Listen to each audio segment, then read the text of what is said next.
ሰላም ጤና ይስጥልኝ ወዳጆቼ እንዴት ከርማችኋል? እንዴት ሰንብታችሁልኛል? ዛሬም በቆንጆ ቁርስ ተገናኝተናል። የምንጠቀመው ደግሞ ቁርሳችንን ለመስራት እንቁላል እንደምታዩት እዚህ ጋር አለ፣ ቺዝ እጠቀማለሁ፣ ስፒናች፣ ቃሪያ ለቃሪያ ትንሽ በጣም አሪፍ ነው የሚያደርገው። ዱቄት አለኝ፣ ቅቤ ትንሽ እጠቀማለሁ፣ ጥቁር አዝሙድ፣ ጨውና ቆንጆ በርበሬ በመጠቀም በጣም አሪፍና ጥሩ ቀላል የሆነ ቁርስ አዘጋጃለሁ። አብራችሁኝ ነው። መጀመሪያ እንግዲህ ስራችንን ስንጀምር ሊጥ ከማቡካት ነው የምንጀምረው። ስለዚህ እዚህ ጋር ሊጣችንን እንለካና እናዘጋጃለን። እንደዚህ አንድ ከግማሽ ዱቄት አደርጋለሁኝ። እዚህ ጋር እንደምታዩት አንድ ከግማሽ ውሃ አረጋለሁ። ትንሽ እንደዚህ ጨው እጠቀማለሁ። ከዛ መቀጠል ጥቁር አዝሙድ እንደዚህ የሚያክል ታያችኋል። ግማሽ ማንኪያ እንዳስፈላጊነቱ፣ ብዙ የምትወዱ ከሆነ ማድረግ ትችላላችሁ። ከዛ በኋላ ይሄንን እንደዚህ በማማሰል አዋህደዋለሁ። ታያችኋል። በእንደዚህ ሁኔታ እኔ ያቦካሁት፣ ግን ትንሽዬ አሁንም ውሃ ያስፈልገኛል። በጣም ጥቂት ሩብ ኩባያ የምታክል፣ ከሩብ የምታንስም ልል እችላለሁ፣ እንደዚህ የሚያክል።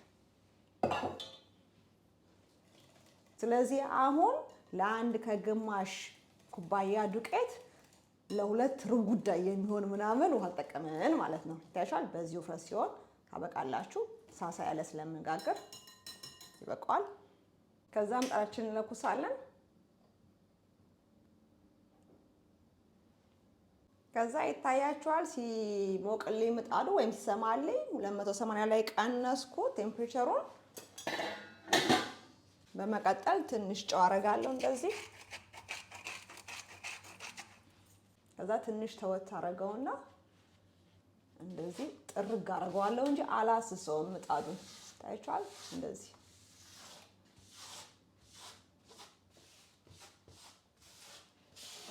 አለበለዚያ ካሰስነው ይፍቅብናል። በተለይ ከላይ እንደዚህ ያለው ትልልቁ በጣም ነው የሚፍቀው። አሁን የመዱቄቱ አሁን ያላችሁ እንዴ ብታናገው ችግር የለውም። ይሄ ብናይ ነው።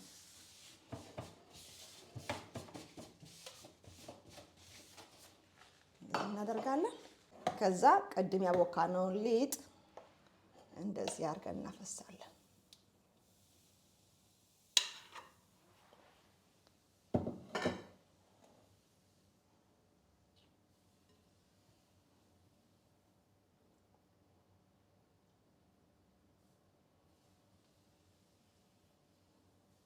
እንደዚህ በበረደው መጋገር ያለብን።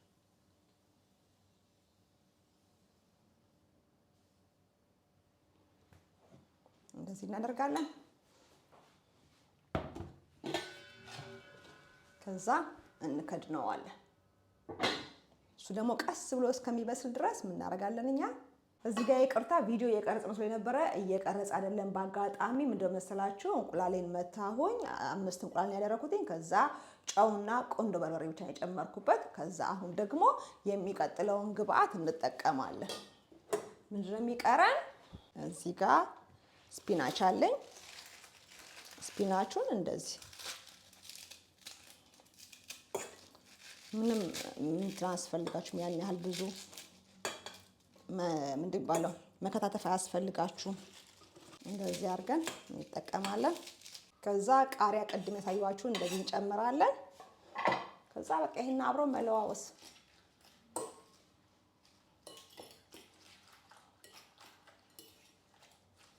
ታያችኋል። እንደዚህ ልውስውስ ማድረግ እንትኑ እንዳይደርቅብንም፣ ስፒናቹ እንዳይደርቅብንም፣ እንቁላሉን ደግሞ ሽር ብሎ እንዳይፈስብን ይረዳዋል ማለት ነው። እንደዚህ ካረግን በኋላ ከዛ ቂጣችንን ከፍታለን። ስስ ስለሆነ ታያችኋል፣ ምንም አያስቸግርም። ከላይም ይበስላል። ይሄንን የለዋወስነውን እንቁላልና ስፒናች እንደዚህ አድርገን ሁሉም ቦታ ጋር እናዳርሰዋለን።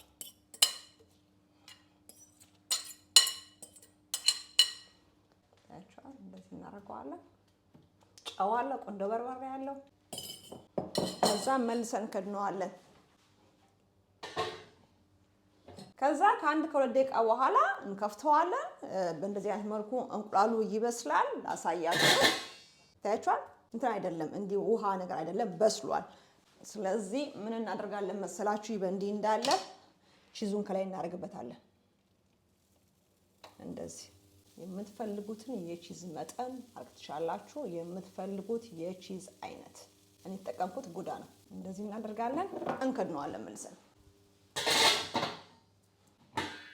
ታያችኋል። አሁን ቀልጧል ቺዙ በደንብ።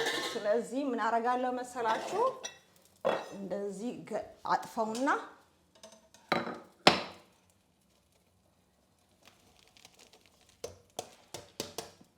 እንደዚህ ቀባዋለሁ ቅቤ።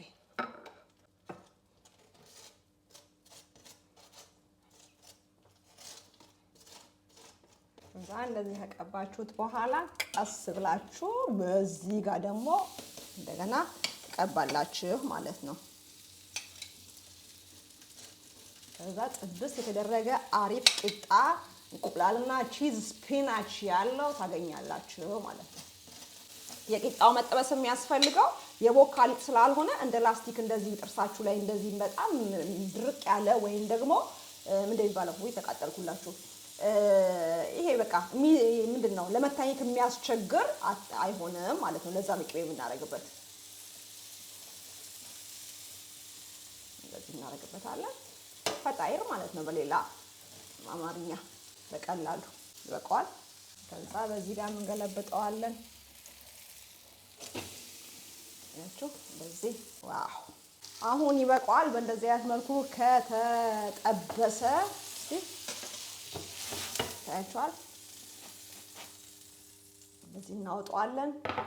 እዚህ ጋር ምጣዳችንን ለእንጀራ ደግሞ እንዳታሸግርብን እንደዚህ እስስ አድርገን እናስቀምጣታለን።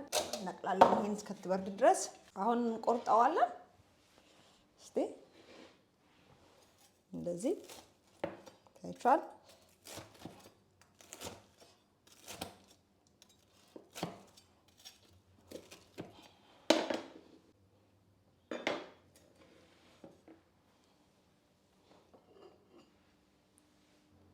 ሳሳያችሁ በጀርባ ይሄን ይመስላል። ታያችኋል። ቺዙ ስፒናቹ ከምላችሁ በላይ በጣም አሪፍ ነው። ለምሳሌ ከፍቼ ባሳያችሁ ያያችሁት ይሄን የመሰለ ሱፐር ዱፐር የሆነ ቁርስ ነው። እስከ ስፒናቹ እስከ ሙሉ ክብሩ ነው። ጥርሳችሁ ላይ ገና ያዝ ያዝ ያደርጋል። ቃሪያው ራሱ ኮሽ ኮሽ የሚል ነው። ብዙ እሳት አልገባውም። ሙሉ ንጥረ ነገሩን እንደያዘ ነው። ሙትት ብሎ በስሎ አይደለም። እናንተ የምትፈልጉ ከሆነ ሌላም ቅመማ ቅመም ጨምራችሁ ማድረግ ትችላላችሁ። ግን በብረት ድስት መጀመሪያ አታብሱት። እንደዚሁ በምጣዱ ላይ እንዳለ እኔ እንዳሳየኋችሁ አርጉና ስሩት። መጨረሻ ትወዱታላችሁ። አስቡት በአንድ ቂጣ ለስንት ሰው ቁርስ የሚሆን ነገር እንደሰራን ማለት ነው። በጣም ብዙ ነው አይደለ? ስለዚህ ለአንድ ቤተሰብ የሚበቃ ቀለል ባለ መልኩ በ5 ደቂቃ ቁርስ ሰርተን ማቅረብ እንችላለን ማለት ነው። ልክ እንደዚህ ስሩና ተጠቀሙ፣ ትወዱታላችሁ። you see how cheesy it is? oh my gosh በጣም አሪፍ ነው። ስለዚህ እኔ እንደ ሁሉም እምላችሁ ስሩና ተጠቀሙ፣ ሞክሩ፣ ትወዱታላችሁ ነው። በሌላ በቆንጆ ቪዲዮ ደግሞ ደግመን እስከምንገናኝ አዲስ የሆናችሁ ቻናሌን ከወዳችሁ ሰብስክራይብ እያደረጋችሁ ቻናሌ ቤተሰብ ሁኑ። የሰራሁትን ደግሞ ከወደዳችሁት ላይክ ማድረጋችሁን አትርሱ። በዚህ አጋጣሚ ቲክቶክ ላይም ፎሎ ስለምታደርጉኝ አመሰግናለሁ። አንዳንዶቻችሁ ከዩቲዩብ ላይ የመጣ ነው ትሉኛላችሁ፣ ዩቲዩብ ላይ ታቆኛላችሁ። ያላረጋችሁ ደግሞ ሰዎች ካላችሁ ይሄንን የመሰለ ቪዲዮ ማየት የምትፈልጉ ከሆነ ቲክቶክ ላይም ፎሎ አድርጉኝ። አንድ አይነት ቪዲዮ አይደለም የምሰራው ወይም አንድ አይነት ሬሲፒ አይደለም፣ የተለያየ ሬሲፒ ነው የማሳየው። ስለዚህ ፎሎ ማድረጋችሁን እንዳትረሱ ብዬ እላለሁኝ። በተረፈ በሌላ ቆንጆ ቪዲዮ ደግሞ እስከምንገናኝ ሰላም ሁኑልኝ። ባባይ